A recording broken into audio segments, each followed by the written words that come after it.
মেহেরপুরে প্রকৃতি ও জীবন ক্লাবের উদ্যোগে বৃক্ষরোপণ কর্মসূচির উদ্বোধন। তৌহিদুল ইসলাম তৌহিন, মেহেরপুর প্রতিনিধি। সবুজে সাজায় বাংলাদেশ এই স্লোগানে মেহেরপুর জেলায় মাসব্যাপী বৃক্ষরোপণ অভিযান শুরু করেছে প্রকৃতি ও জীবন ক্লাব।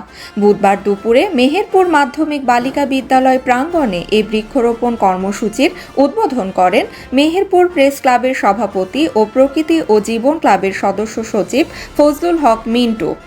এ সময় বিদ্যালয়ের প্রধান শিক্ষিকা রওশন আরা খাতুন, শিক্ষক মণ্ডলী, মেহেরপুর জেলা প্রকৃতি ও জীবন ক্লাবের সদস্য ওয়াজেদুল হক, দিলারা জাহান সহ অন্যান্য সদস্যবৃন্দ ও সমন্বয়কারী, চ্যানেল আইয়ের জেলা প্রতিনিধি গোলাম মোস্তফা সহ অন্যান্যরা উপস্থিত ছিলেন। চলতি অভিযানে গাছের চারা বিতরণ ও রোপণের কর্মসূচির প্রথম দিনে বিদ্যালয় প্রাঙ্গণে ফলদ, বনজ ও ঔষধি গাছের চারা রোপণ করা হয়। এ সময় শিক্ষার্থীদের মাঝে শতাধিক গাছের চারা বিতরণ সহ বৃক্ষরোপণের গুরুত্ব ও যথাযথ পরিচর্যা সম্পর্কে ধারণা প্রদান করা হয়।